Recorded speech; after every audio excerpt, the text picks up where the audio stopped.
जय फुले साथियों, जय हिंद, जय भारत। फिर एक बार आपके बीच में। शायद आपका और हमारा नेटवर्क थोड़ा ज़्यादा बिजी था, इस वजह से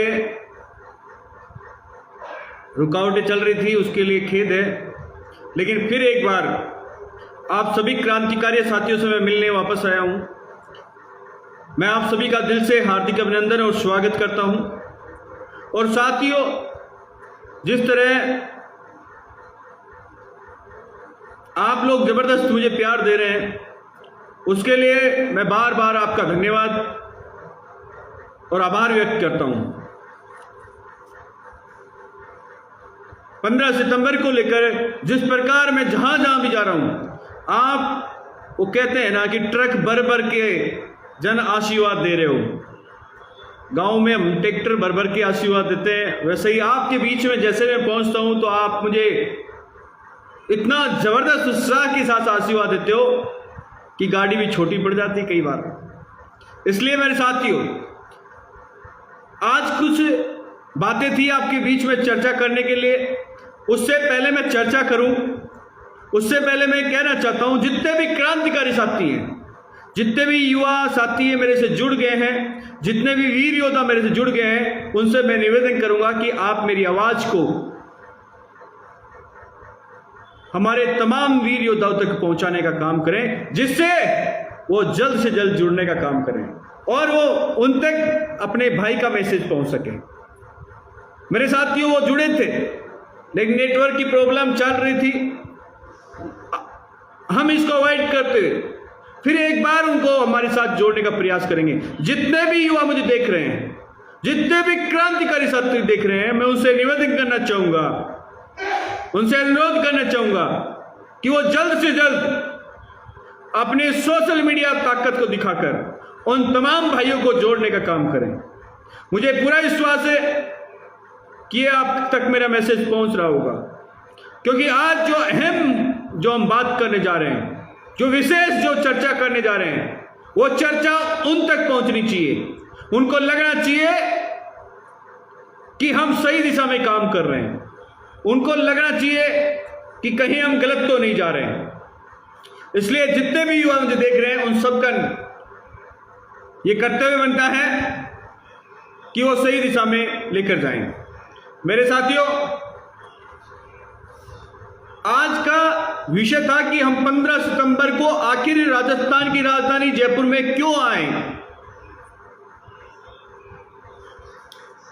वैसे तो आप सबको पता है, लेकिन ये विषय आपको जानना बहुत जरूरी था मेरे साथी। इस विषय के बगैर आप सब लोग कल जयपुर आएंगे, जब यहां ऐसा नहीं हो कि कोई पत्रकार आपसे पूछे कि भाई हम जयपुर जा रहे हैं, और कोई पूछ ले कि भाई क्यों आए हो, तो आपको जब पता ही नहीं रहेगा कि हम क्यों आए हैं, तो बताओ आवड़ी माटी हो सी कि नहीं हो सी। तो इसलिए इस विषय को गंभीरता से आप सब लोगों को ध्यान में रखना है कि हम 15 सितंबर को जयपुर क्यों जा रहे हैं। कोई कहेगा आपको कि फलानी जगह मीटिंग है, चल चलो, यहां वो है वो चल चलो, आप उठाकर मुंह मत जाना मेरे भाई। पहले उस विषय को समझ कर जाना, ताकि वहां कोई पत्रकार मिले आपसे तो उससे आप चर्चा कर सकें, वरना अपनी छोटी छोटी बातें एक नाराजगी की तरफ जा सकती हैं। मेरे साथियों, आप 15 सितंबर को आप खुद के अधिकारों के लिए, खुद के हकों के लिए, आपके खुद के मान सम्मान के लिए, आपके खुद के आने वाली पीढ़ियों के लिए आप जयपुर आ रहे हैं। इतना बात याद रखना, आप अपने स्वयं के लिए जयपुर आ रहे हैं। और एक बात और याद रखना, जिस तरह 25 फरवरी को आपने जो ताकत दिखाई, आपने उस दिन आपने बता दिया था कि हम सम्राट अशोक की औलादे हैं। उस दिन आपने बता दिया था कि उस अखंड भारत का निर्माण करने वाले महान शख्स चंद्रगुप्त मौर्य की संतान हैं हम। उस दिन आपने बता दिया था कि जब हमें बात आए सर के ऊपर, तो हम घर में घुसकर गोली मारने वाले हम भाई जलियांवाला बाग के हत्याकांड का बदला लेने वाले उधम सिंह की संतानें हैं। उस दिन आपने बताया था 25 फरवरी को पहली बार राजस्थान की विधानसभा में पहुंचकर। इससे पहले पूरे भारत में कहीं भी किसी ने विधानसभा घेराव नहीं की, हमने नहीं की। हम हमारी बात कर रहे हैं, वैसे तो लोग तो खूब रोज करते हैं भाई, लेकिन हमारी बात कर रहा हूं मैं, हम कभी नहीं आए। लेकिन आप सब लोगों की ताकत, उस समय अनेक प्रकार की भ्रांतियां फैलाई जा रही थी आपके प्रति, अनेक प्रकार के मैसेज आप तक पहुंच रहे थे, अनेक प्रकार के दुष्प्रभाव के प्रचार आप तक पहुंच रहे थे, लेकिन आपने उन जंजीरों को तोड़ दिया। आखिर कब तक गुलाम रहते? उन गुलामी की बेड़ियों को तोड़कर आप जयपुर पहुंच गए और विधानसभा घेराव कर दिया। लेकिन मेरे साथियों, उसके बाद में सरकार को सोचने पे मजबूर हुई और आपकी 2 मांगों पर विचार किया गया, उन्होंने प्रस्ताव पारित किया गया और जल्दी वो लागू भी हो जाएंगे। ये जब हुआ जब आपने शांति का परिचय देते हुए यहां खड़े होकर अपने सर गिना करके पिछली बार की और अब की बात में फिर थोड़ा सा चेंजिंग है। पिछली बार आपका प्रदर्शन था, अब की बार कुछ हटकर होगा। इसलिए जितने भी युवा साथी हैं वो इस पे विचारणीय ध्यान रखें। हम 15 सितंबर को हम हमारे हक और अधिकारों के लिए आ रहे हैं। मेरे साथियों, इसके साथ साथ मैं आपको एक बात और कहना चाहता हूं। मुझे आपने एक छोटी सी जिम्मेदारी दी है। मैं एक छोटे से कार्यकर्ता होने के नाते, एक आपका भाई होने के नाते मुझे आपने कहा कि आप चलिए, तो जिस प्रकार एक सही नेतृत्व का काम होता है कि अपने आगे आने वाली पीढ़ियों को सही दिशा और दशा प्रदान करें, अपने साथ चल रहे क्रांतिकारी साथियों को सही दिशा दें। भाइयों, मेरे से पूछना चाहता हूं, मेरा ऐसा क्या काम है जो मैं आपको सही दिशा नहीं दूं? सही नेतृत्व का मतलब ही यही है कि सही दिशा दें। लेकिन मेरे साथियों, मेरा फर्ज यह भी बनता है कि हम शांतिपूर्वक आंदोलन करें, और जो ताकत सर गिनाने में है वो ताकत दुनिया की किसी में भी नहीं है। आप देखते होंगे सरपंच, जिसको ज्यादा वोट मिलते हैं भैया वही सरपंच बनता है, क्योंकि ये लोकतंत्र है और इस लोकतंत्र में सर गिनाए जाते हैं। यहां बाहुबल नहीं चलता, यहां पैसा भी नहीं चलता, यहां तो ठप्पा चलता है मेरे भाई। जिसका ज्यादा ठप्पा है वही विजेता हो जाता है, वही एमएलए बन जाता है, जो जीतता है वही विधायक सांसद जो भी बनना है वो बन जाता है। तो यहां लोकतंत्र है और इस लोकतंत्र में जिसके ज्यादा सर होते हैं वही जीतता है। इसलिए आप सब लोग इस लोकतंत्र को देखते हुए अपने सर गिनाने आ रहे हैं। जब आपके सर ज्यादा होंगे तो सरकार 3 घंटे में आपकी बात मान लेगी और आपको कह देगी कि ठीक है, हम आपकी बात का ध्यान रखेंगे। आपको खड़ा आपको करना है, किस प्रकार आपको अपनी शक्ति बतानी है ये आपकी खुद की जिम्मेदारी है। उस कार्यक्रम में 15 सितंबर को आप कार्यक्रम को किसकी दिशा देना चाहते हैं ये आपकी जिम्मेदारी है। मेरा भैया, मैं क्या चाहता हूं, किसी मां के बेटे पर मैं मुकदमे कैसे लगवा दूं, कैसे मेरे भाइयों पे मुकदमे लगवा दूं, कोई गलत काम हो जाए तो कैसे मैं लाठी चार्ज करवा दूं। ये फिर मेरा नेतृत्व नहीं है, ये मेरा नेतृत्व नहीं है कि गोली लग जाए किसी के। अगर मेरा नेतृत्व सही है तो किसी के ऊपर एक पसीने की बूंद नहीं आने दूंगा। यही है, मैंने आपको उस समय आपने विधानसभा घेराव था, उस समय भी मैंने एक ही बात कही थी और आज फिर कह रहा हूं, मैं उस बात पे कायम हूं। जबान मैंने दे दी थी कि भैया चाहे कुछ भी हो जाए किसी के ऊपर एक पसीने की बूंद नहीं आने दूंगा, और वही बात आज फिर कह रहा हूं। आप शांति से अपनी बात रखते रहिएगा, इस लोकतंत्र में अपनी शक्ति बताते रहिएगा। आपने सुना होगा कभी कभी गणेश जी भी दूध पीते हैं।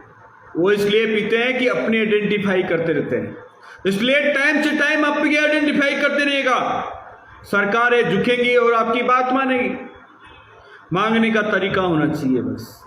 इसलिए मेरे साथियों, हमें हमारे वर्ग में, हमारी कौम में सभी प्रकार के लोग हैं। कोई किसान वर्ग ऐसे आता है, कोई गरीब वर्ग से आता है, कोई मजदूर वर्ग से आता है, कोई युवा वर्ग से आता है, कोई बेसहारा होता है, अनेक प्रकार के वर्गों से आता है। और कई बहुत ज्यादा सताए हुए लोग होते हैं, बहुत ज्यादा अत्याचार से पीड़ित लोग होते हैं। पिछले लगातार 10 सालों में आप मेरी फेसबुक देखते होंगे लगातार, बहुत सारे नए लोग जो नहीं जानते मुझे, वो तो ये कहते हैं कि भैया एक दिन में झंडा गाड़ दिया हमने। ऐसा कुछ नहीं मेरे साथियों।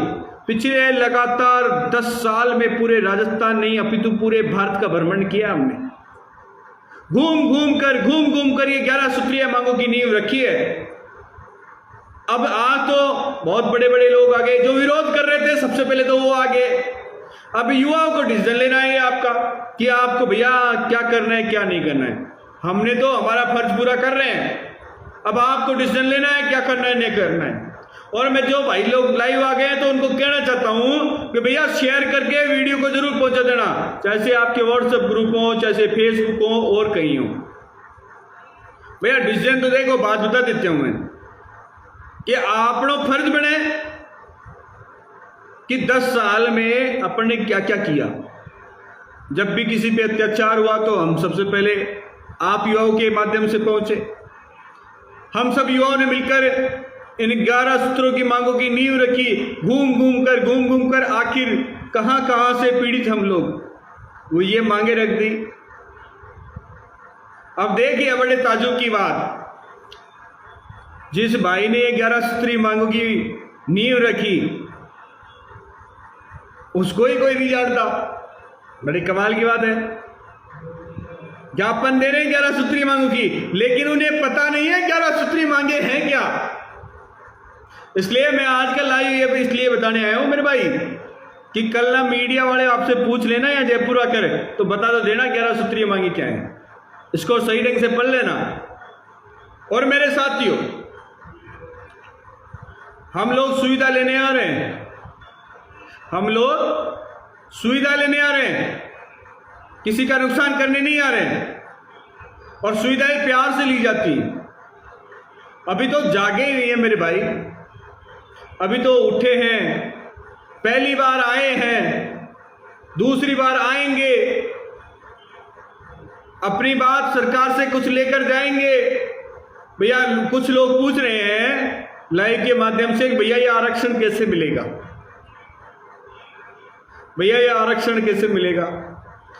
तो मैं भाइयों आपको भी बता देता हूं आरक्षण कैसे मिलता है। आरक्षण में थोड़ा समय लगता है, लड़ाई लंबी लड़ी जाती है। सबसे पहले एक टीम गठित होती है, और टीम गठित होती है, वो सर्वे रिपोर्ट बनाती है। उस रिपोर्ट बनाने में लगभग 1 से 2 साल लग जाती है। सर्वे रिपोर्ट हमारे गांव जाती है, परिवारों की स्थितियां देखती है, वो बताती है कि हाँ भाई सर्वे रिपोर्ट ये है और ये इनको बताना है। वो सर्वे रिपोर्ट क्या करती है, वो सरकार को सर्वे बनाकर रिपोर्ट सौंप देती है।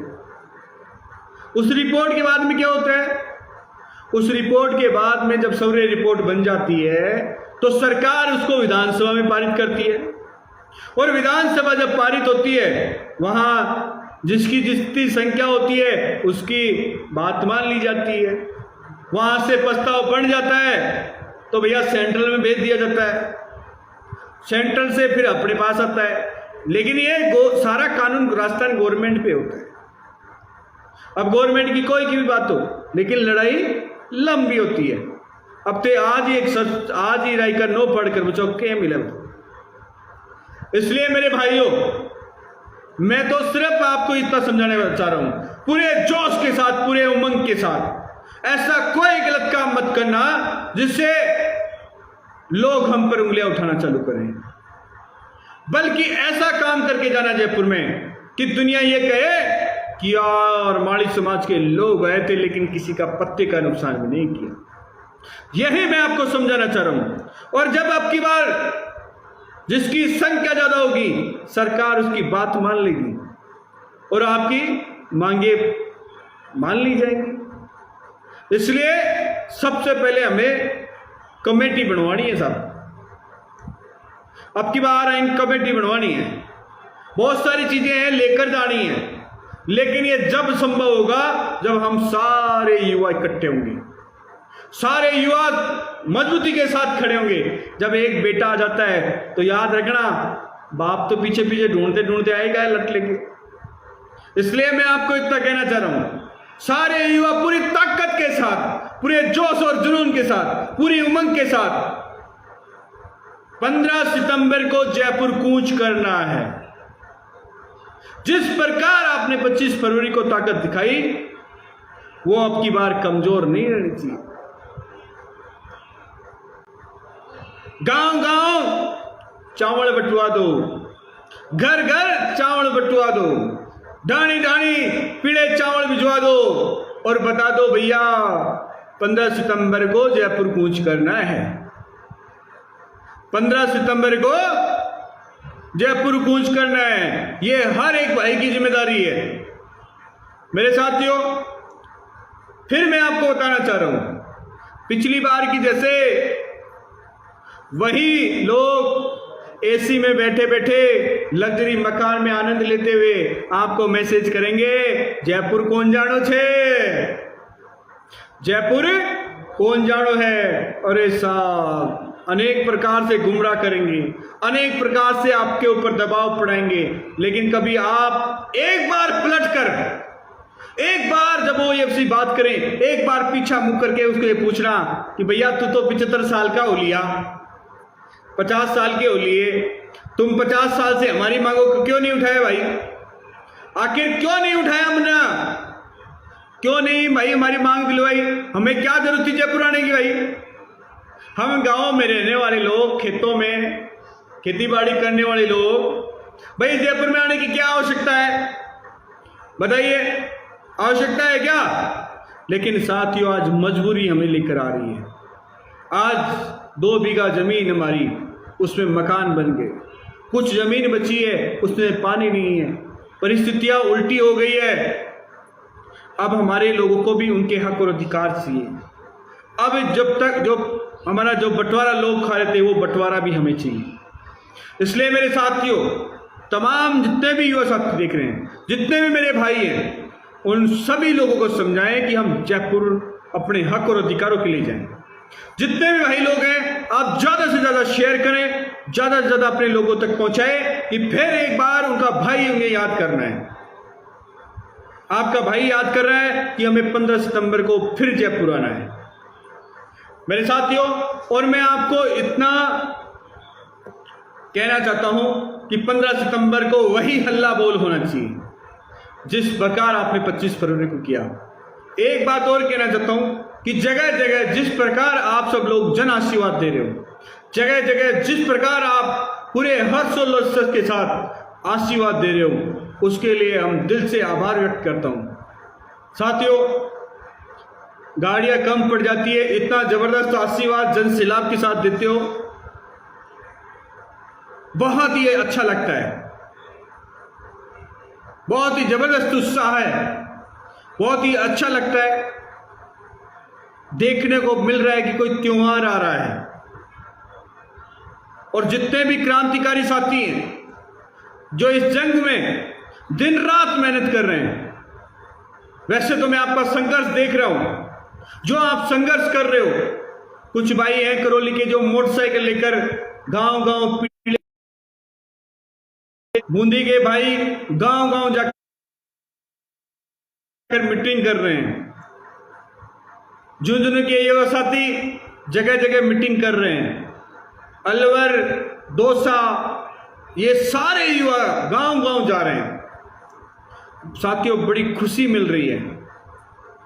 पहले तो मैं अकेला था, अब इतनी बड़ी टीम हो गई है। जो खुद काम कर रही है, कहीं भी मुझे किसी भी प्रकार की चिंता नहीं है, किसी भी प्रकार की चिंता नहीं हो रही है। व्यवस्थाएं खुद कर रहे हैं ये सारे लोग। धीरे धीरे धीरे धीरे कारोबार बढ़ रहा है। बड़ा अच्छा लग रहा है साथियों। और मैं फिर एक बार कहना चाहता हूं साथियों, ये लड़ाई हमारी खुद की है, हमारे स्वयं की है। इसलिए आप इसमें बढ़ चढ़कर भाग लें, पूरे जोश और जुनून के साथ भाग लें। अपना तन दें, अपना मन दें, और अपने से अगर कुछ धन का सहयोग हो सकता है तो धन दें।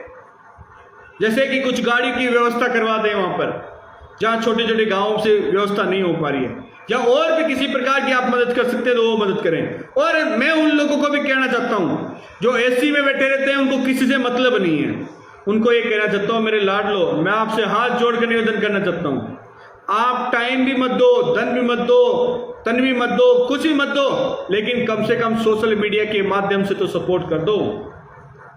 अरे सोशल मीडिया के माध्यम से सपोर्ट कर दोगे तो याद रखना, ये सोशल मीडिया बहुत बड़ी ताकत है। इस सोशल मीडिया के माध्यम से भी हम 50% लड़ाई जीत लेंगे, और बाकी 50% लड़ाई तो हम यहां सर गिराकर जीत लेंगे।